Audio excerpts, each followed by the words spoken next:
Hello guys, welcome back to Rapid Dentistry. So in this video we are continuing our discussion on malignant neoplasms of epithelial origin. Okay, so in part 4 we had seen about your squamous cell carcinoma, and in part 5 we are going to study about malignant melanoma. Right, so your malignant melanoma is a neoplasm of epidermal melanocytes. So it is a epithelial malignancy, right?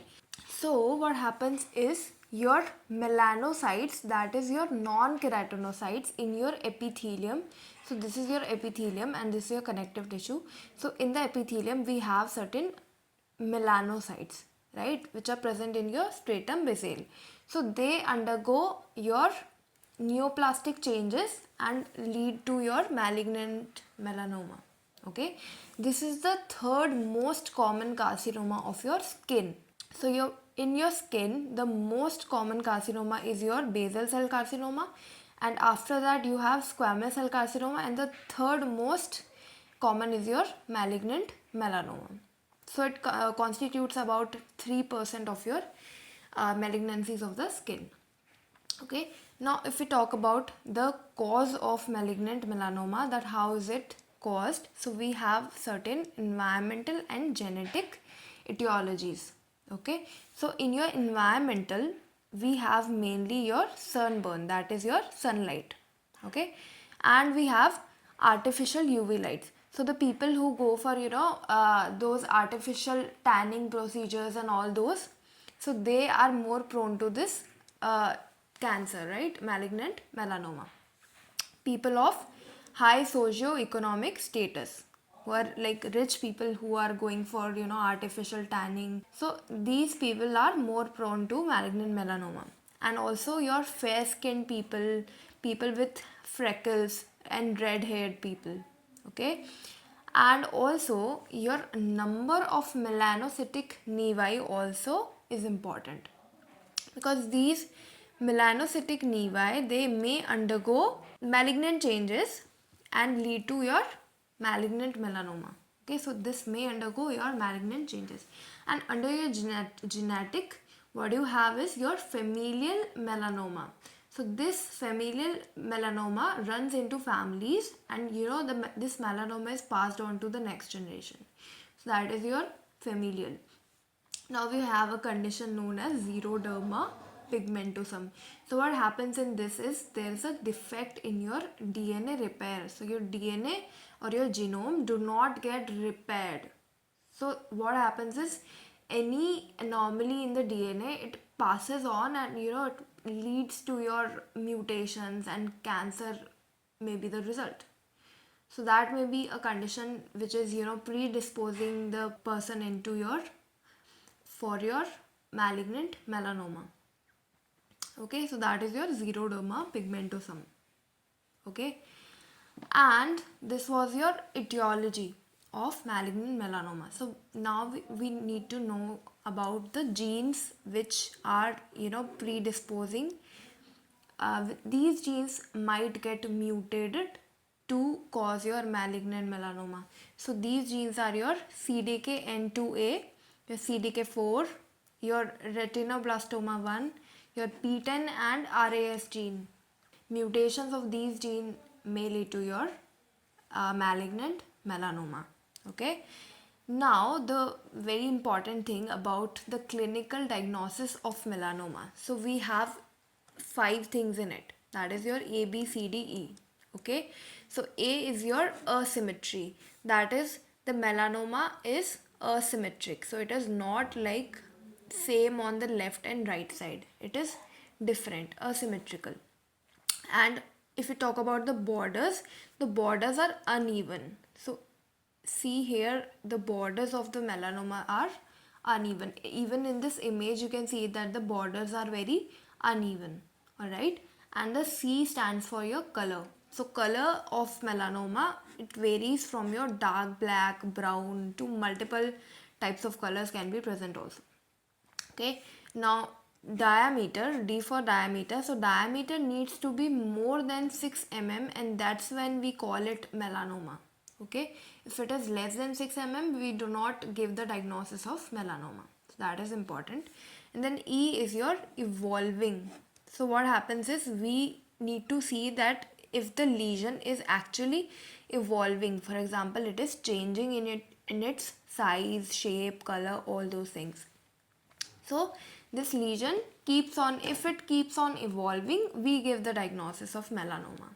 Okay, so all these 5 things, that is asymmetry, borders, color, diameter, evolving. So all these 5 things we need to check in the lesion, so before we give the diagnosis of your malignant melanoma. Now we have 6 subtypes of melanoma. So the six subtypes are your superficial spreading, your nodular melanoma, Lentigo Maligna melanoma, and Acral lentiginous melanoma, Mucosal lentiginous, and your Amelanotic melanoma. So these are the 6 subtypes of your malignant melanoma. Talking about the first, we have superficial spreading. So this is the most common type of the melanoma which is present in your skin. Okay, so this is the most common type. Most of the time, that is 60% of the time, the subtype is your superficial spreading. So what do you see is that it spreads superficially, as the name is suggesting that it spreads superficially, and this is spreading horizontally. So what do we call the spread in horizontal direction? We call it radical growth pattern. Okay, so we have 2 types of growth patterns. We have radical and vertical growth pattern. So if the melanoma is spreading horizontally, we call it radical growth pattern, and if it is spreading vertically, we call it vertical growth pattern, right? So this superficial spreading, in this superficial spreading, what happens is, firstly, your radical growth pattern is observed. So this melanoma spreads horizontally, that is covers more and more area, and then after few months it goes into the, it starts spreading into the vertical direction. Okay, now the second subtype of melanoma is your nodular melanoma. Okay, now this melanoma is the most dangerous melanoma. So why do we call it most dangerous is because this shows your vertical growth pattern. So whenever the melanoma is involving your deeper layers of the dermis, that is your papillary dermis, reticular dermis, we call it a vertical growth pattern, and that would be a dangerous type of cancer. Okay, because it shows high chances of metastasis. It may metastasize to your adjacent areas very soon. Okay, but your radical growth pattern is, it is not involving your deeper layers, so there are no chances of metastasis. Okay, now the third subtype is your Lentigo Maligna melanoma. So what happens in this is, you see a macular lesion. So macule meaning it is not raised. Okay, so it is kind of a flat lesion which is present on your malar skin. So this is your malar bone. Okay, and here in your certain elderly females, you see a macular type of lesion on the malar skin. So here you can see that this elder female is having a macular lesion on her malar skin. Okay, so these are also known as melanotic freckles of Hutchinson. The other name for Lentigo Maligna melanoma is your melanotic freckles of Hutchinson, and it also shows your radial growth, while the nodular melanoma only shows your vertical growth. So the radial growth is absent in it. Okay, now if we talk about the fourth subtype, that is your acral lentiginous melanoma. So what happens in this, you find the worst prognosis. So why the worst prognosis? Because it involves your nail bed. So what happens is, it is mostly detected when it has already reached a very advanced level. Okay, so it is involving nail bed, and nobody gives too much attention to this area, right? Your nail bed and everything. So due to that, your cancer already reaches a advanced stage, and then it is diagnosed or detected. That leads to your worst prognosis for this subtype, that is your acral type. acral lentiginous melanoma. Okay, now the fifth subtype is your mucosal lentiginous melanoma. So this type is very aggressive cancer. This is very aggressive. So this image also you can see that the mucosa is involved. Now this is the oral mucosa, but not necessarily the oral mucosa only. Your mucosal subtype can involve any type of mucosa. That is the mucosa of your GIT or your urinary tract, all those things. Okay.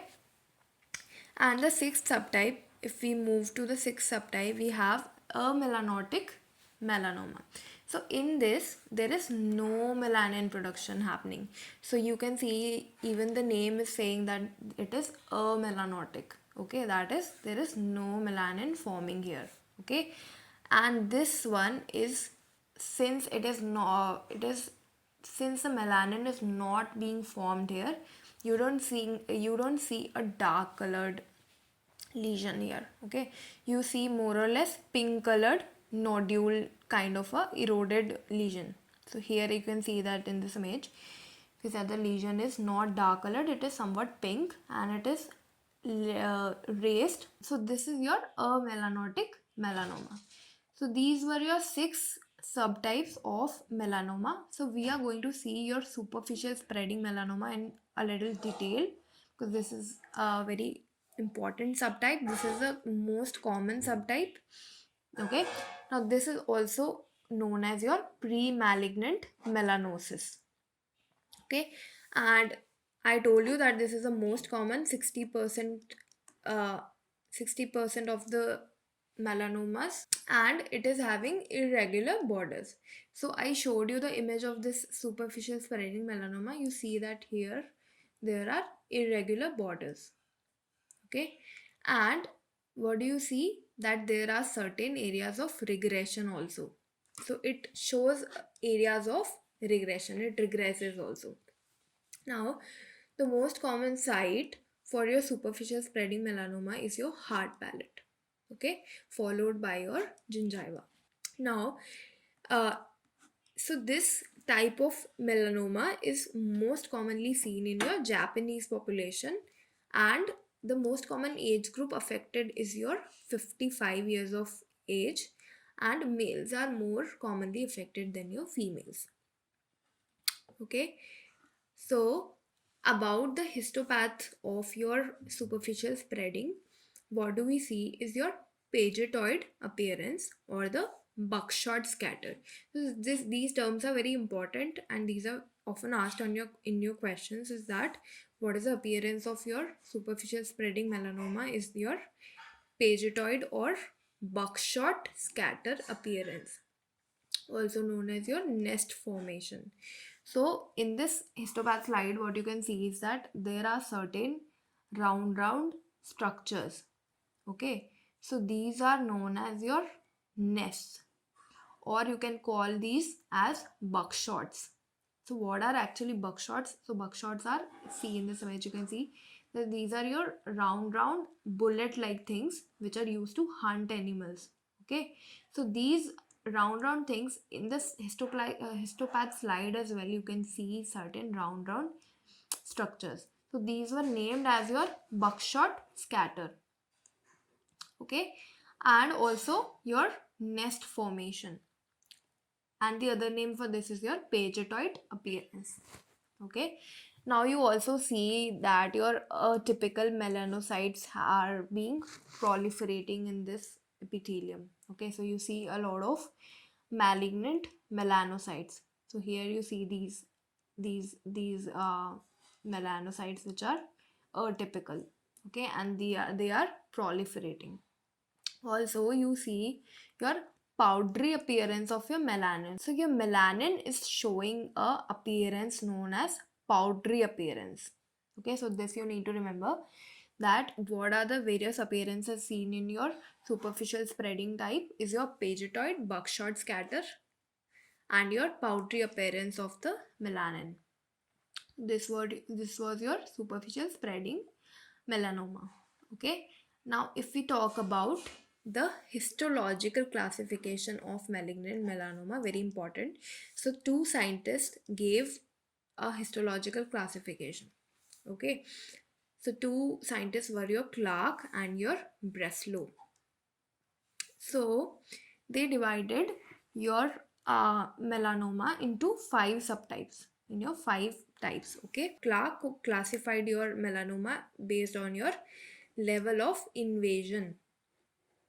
Okay, so it's the level of invasion, while the Breslow classified it on the basis of depth of invasion.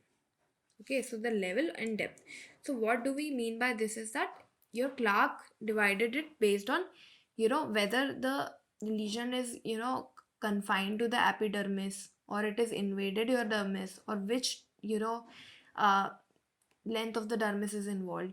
And your Breslow gave numbers to that. Okay, that this much depth is involved, or when it reaches more than 4 millimeter, what do we call it? So Breslow gave numbers to it. Okay, while Clark, it classified it based on your various histologic junctions. Okay, histologic demarcations. So your first type is, according to Clark, your first type is confined to the epidermis. So whenever your melanoma is only in the epidermis, we call it type 1. Okay, and see here, if the lesion is only here, we call it type 1. Now in type 2, it invades your papillary dermis. So this papillary dermis, it gets involved. Okay, now the third type is when your junction of the papillary reticular junction is involved. Okay, so whenever this junction is involved, it reaches till here, then we call it type 3. And then in type 4, it invades your reticular dermis also. Okay, so this what you're showing is your vertical growth pattern. So that is how it grows vertically inside. Okay, it invades your deeper structures. So it invades your reticular dermis also. And then what happens is the next, that is the fifth type. What happens in this is there is subcutaneous invasion. So it goes even deeper and involves your subcutaneous tissues. Okay, so that would be your fifth type according to Clark.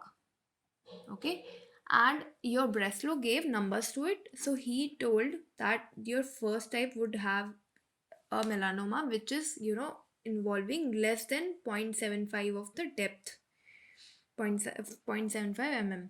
Then the second type would be 0.76 to 1.5 mm of depth.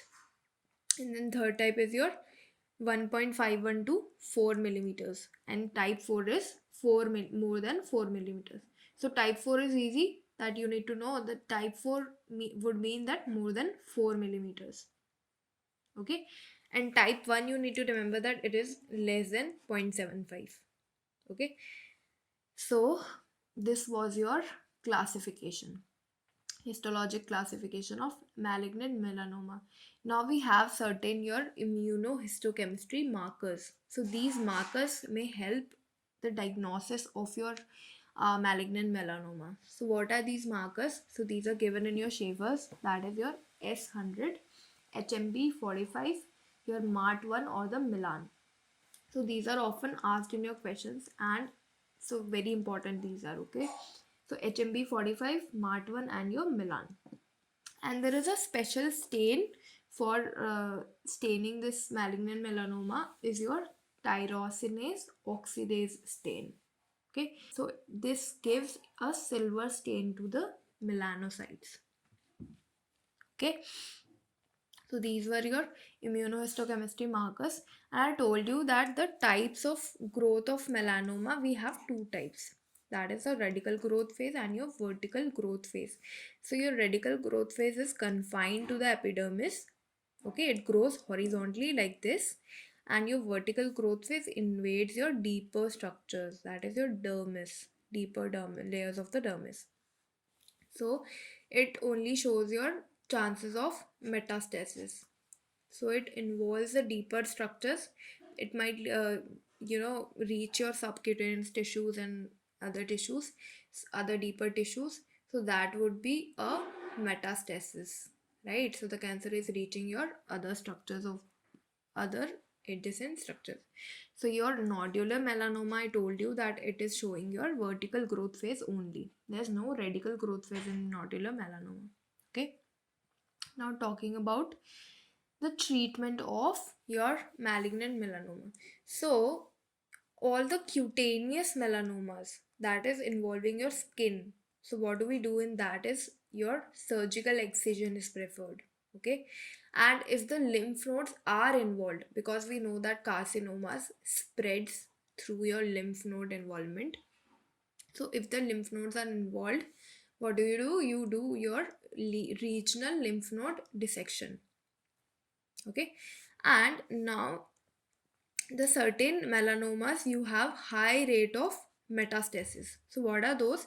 So if the lesion is more than 0.75 millimeters, so I told you that if it is more than 0.75, it is your second type of melanoma, right?